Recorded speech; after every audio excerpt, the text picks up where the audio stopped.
आज हम लोग एक टॉपिक के बारे में डिस्कस करेंगे, वो है relation between electric field and electric potential. हो सकता है इस क्वेश्चन का आपको इस तरह एक्सप्रेशन के रूप में भी पूछा जा सकता है कि बताइए इलेक्ट्रिक फील्ड जो होता है वो negative gradient of electric potential होता है। ये भी यहाँ इलेक्ट्रिक पोटेंशियल है। तुम लोग ये पिछले लेक्चर में देखें कि द इलेक्ट्रिक फील्ड जो होता है वो कंजर्वेटिव फील्ड होता है because it's line integral is path independent होता है। अब हम लोग इसमें प्रूव करेंगे कि इलेक्ट्रिक फील्ड और इलेक्ट्रिक पोटेंशियल दोनों का रिलेशन है आपस में। तो क्या रिलेशन होता है, आपको थोड़ा सा एक रिमाइंड करा दे आपको कि ये जो डेल क्रॉस हम कल निकाले थे माने कर्ल ऑफ इलेक्ट्रिक फील्ड वो 0 होता है। तो आप अगर इसको अच्छे से सोचे, जो सेमेस्टर 1 में मैथमेटिकल फिजिक्स में पढ़ाया गया होगा, कभी भी ये जो ग्रेडियंट होता है ना, ग्रेड ऑफ एनी पोटेंशियल, हम ये फाई ले लेते हैं। ग्रेडियंट अगर कोई ग्रेडियंट हमेशा पोटेंशियल का ही निकलता है, तो ग्रेडियंट अगर पोटेंशियल फील्ड का है मेरे पास और उसको हम कर्ल करें तो ये रिजल्ट होता है वो 0 होता है। तो यहाँ पर भी वैसा ही है। इसका मतलब ये जो ये कर्ल है या क्रॉस, अब इसको लिख सकते हैं डेल क्रॉस डेल फाई।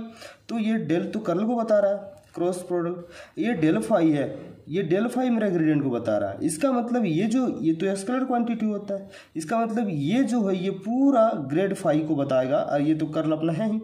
तो ये इलेक्ट्रिक फील्ड मेरा ग्रेडियंट कैसे बन जाता है, ग्रेड कैसे बन जाता है, क्योंकि ये वेक्टर क्वांटिटी है फिर भी। लेकिन आप सोच सकते हैं इसमें कि ये इसलिए बन जाता होगा क्योंकि इलेक्ट्रिक फील्ड होने के लिए एक और चीज़ चाहिए, इसका नाम है इलेक्ट्रिक पोटेंशियल। तो ये इलेक्ट्रिक फील्ड में इलेक्ट्रिक पोटेंशियल एसोसिएट होता है, तभी ये ग्रेडियंट बनाता है, वरना वैसे तो बनाएगा नहीं। तो ये कहने का मतलब है जो इलेक्ट्रिक फील्ड है उसके साथ क्या एसोसिएटेड है, तो आप कह सकते हैं इस बार इसके साथ इलेक्ट्रिक पोटेंशियल एसोसिएटेड है। जब हम इलेक्ट्रोस्टैटिक का पोटेंशियल ग्रेडियंट करते हैं तब वो फिर हमको इलेक्ट्रिक फील्ड देता है, और वही इलेक्ट्रिक फील्ड का कर्ल करते हैं तो फिर मेरा 0 रिजल्ट आता है, क्योंकि वो एक्चुअली ग्रेडियंट का होता है। तो ग्रेडियंट का कर्ल करेंगे तो 0 होता है। आपको इस कंसेप्ट यहाँ से समझ में आ गया होगा। अभी हम लोग जानेंगे कि इस रिलेशन के बारे में डिस्कस करेंगे। तो मान लीजिए हम अगर प्लस क्यू अगर चार्ज है, यहाँ से अगर इस वाले पॉइंट P तक आते हैं और कोई भी चार्ज है मेरा अगर टेस्ट चार्ज, उसको हम अगर इस पॉइंट P से एक कोई दूसरा पॉइंट तक लाते हैं, मान लीजिए ये पॉइंट है R, तो आप देखेंगे इस वाले इलेक्ट्रिक फील्ड जो मेरा सोर्स चार्ज है इसके अगेंस्ट हम वर्क कर रहे हैं। जब इसके अगेंस्ट वर्क करेंगे तो मेरा जो यहाँ से डिस्प्लेसमेंट हुआ, ये यहाँ से ये मान लीजिए ये डिस्प्लेसमेंट dx हुआ P से और यहाँ लाने से यहाँ लाने तक का, तो ये इसके अगेंस्ट हम वर्क किए तो ये भी हम पे उतना ही वर्क करेगा। इधर मान लीजिए ये जो फोर्स लगा रहा है वो F है, ये जो पुश करने का जो फोर्स है वो F है। हम डिस्प्लेसमेंट इसके अगेंस्ट किए हैं। यहाँ जो एंगल बन रहा है दोनों का कितना बन रहा है, 180 डिग्री। तो समझिए हम इन्फानाइट से कोई R बिंदु तक अगर ला रहे हैं तो उसको हम कैसे लिख सकते हैं। तो आपको बता दूं कि ये अगर इलेक्ट्रिक पोटेंशियल है तो इलेक्ट्रिक पोटेंशियल को हम लिख सकते हैं, ये भी इलेक्ट्रिक पोटेंशियल जो R का फंक्शन है यहाँ कह सकते हैं, जो R पॉइंट तक लाए इसलिए। और इलेक्ट्रिक फील्ड को अगर हम यहाँ से इतना दूर लाएं, लेकिन हम छोटा सा डिस्टेंस ले लें, इन्फाइनेटेशनल डिस्टेंस जिसको हम DL बोल लें, तो वो हो जाए EDL। और इसको अगर इंटीग्रेट कर दें कहाँ से, इन्फिनिटी से R तक, तो हमको ये पूरा लेंथ निकल जाएगा। और अगर यहाँ तक लाना है या जहाँ तक भी लाना है आप वहाँ तक लिख सकते हैं R में। तो ये होता है यहाँ पर। अब आप देखेंगे कि ये क्या है मेरा, ये तो इलेक्ट्रिक पोटेंशियल अभी बताएं। इलेक्ट्रिक पोटेंशियल होता है वर्क एनर्जी जो होता है, या वर्क एनर्जी बोल सकते हैं इसको। वर्क एनर्जी जो है हम इतना ही लिखते हैं, work energy per unit charge होता है ये, work done per unit charge, it is called electric potential. यहाँ पर भी सेम यूनिट होगा क्योंकि इक्वल टू की तरह। आप देखिए ये एक्चुअली क्या है, तो मैं बता दूँ, ये जो इलेक्ट्रिक फील्ड होता है वो फोर्स का फंक्शन होता है, फोर्स पर यूनिट टेस्ट चार्ज। तो हम ये टेस्ट चार्ज यहाँ पर अगर टेस्ट चार्ज है, क्योंकि चार्ज को ही दिलाना पड़ेगा ना, चार्ज देना भूल गए थे उसमें। तो अगर कोई चार्ज को यहाँ तक लाते हैं आप, मान लीजिए वो चार्ज Q0 है, तो इस वाले पे इसके वजह से मतलब प्लस Q के वजह से यानी सोर्स के वजह से इस टेस्ट पे कितना फोर्स लग रहा है वो बता रहा होता है यहाँ पर। तो आप यहाँ जो फोर्स निकालेंगे जो इस Q0 पे टेस्ट पे लगा है वो होगा इलेक्ट्रिक फील्ड, या इलेक्ट्रिक फील्ड इंटेंसिटी इसी को बोलते हैं, ये Q0। तो F इंटू Q0 हो गया, ये वेक्टर फॉर्म होगा। तो आप देखिए यहाँ पर ये जो बनाएगा ये क्या बनाएगा, फोर्स क्या होगा, फोर्स पर यूनिट चार्ज। तो हो जाएगा फोर्स पर यूनिट चार्ज हो जाएगा, ये हम ई का बात करें तो और डी एल क्या है मेरा, ये इन्फिनिटेसिमल डेसिमल डिस्प्लेसमेंट। मान लीजिए वो अभी हम यहाँ डिस्प्लेसमेंट ही लिख देते हैं, डिस्प्लेसमेंट। तो फोर्स इंटू डिस्प्लेसमेंट क्या होता है बताएंगे, वर्क डन हुआ। और चार्ज तो चार्ज। देखिए तो ये क्वांटिटी दोनों सेम है। आगे डिस्कस करेंगे हम लोग। अभी हम लोग वर्क डन निकालते हैं पहले, कितनी वर्क डन क्या होगा, वर्क डन अगर हम स्मॉल वर्क डन लेते हैं dw इज इक्वल टू वो होगा हमारा फोर्स इंटू डिस्प्लेसमेंट। तो यहाँ जो फोर्स लग रहा है वो F और डिस्प्लेसमेंट हो रहा है वो हमारा कितना हो रहा है dx। इस वाले की इक्वेशन 1 मान लें और ये dw हमारा।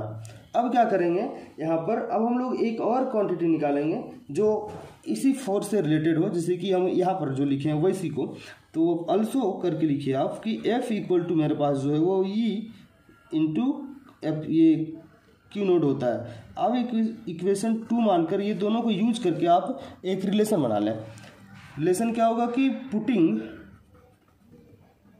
द वैल्यू, या इसको करके using equation 1 and equation 2 we get. तो आप इस फोर्स का वैल्यू इक्वेशन 1 में पुट कर दें तो dw जो आएगा वो आपका आएगा F। तो यहाँ E ये क्यू नोट का हम इस तरफ लिख दे रहे हैं, ये डॉट ये dx ये हमारा आया। अब इस वाले डॉट को जैसे हटाएंगे आप, dw equal to q naught E dx cos theta आएगा। और थीटा का वैल्यू हम अभी आपको कितना बताएं कि ये जो होता है 180 डिग्री होता है। 180 डिग्री जैसे पुट करेंगे तो -1 होगा, तो शायद माइनस आ जाएगा। तो पीछे डिस्कस कर रहे हैं उसको। तो ये जो dw जो आपका आया, dw इक्वल टू माइनस, क्योंकि हम वहाँ 180 पुट कर दिए, माइनस क्यू नोट एफ ये dx, सॉरी एफ तो नहीं, वहाँ तो कुछ कट के आ गया था, सॉरी। हाँ ई dx cos थीटा, एफ नहीं यहाँ पर ई dx होगा क्योंकि हम लोग वैल्यू तो एफ का पुट कर दिए थे क्यू एप्सिलॉन नॉट। और ये dx, इसको इक्वेशन हम लोग 3 मान लें। अब यहाँ तक आने के बाद आप एक काम कर सकते हैं इसमें कि आप जान रहे हैं कि इलेक्ट्रिक पोटेंशियल इसमें क्या होता है। तो इलेक्ट्रिक पोटेंशियल का वैल्यू आप स्मॉलेस्ट इन्फिनिटेसिमल के लिए लिखेंगे तो हो जाएगा इलेक्ट्रिक पोटेंशियल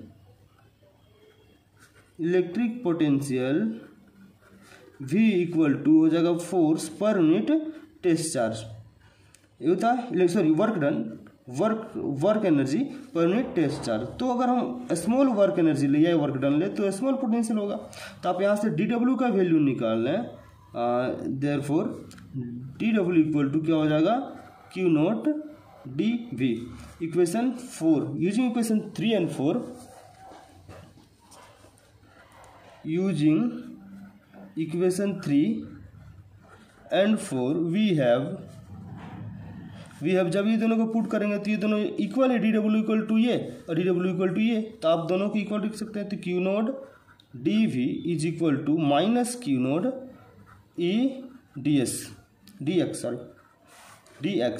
तो आप देखिए क्यू नोट से क्यू नोट कट जाएगा। यहाँ से आप अगर हम ई का वैल्यू सिर्फ निकालें तो हो जाएगा आपका माइनस अब dv बाई dx।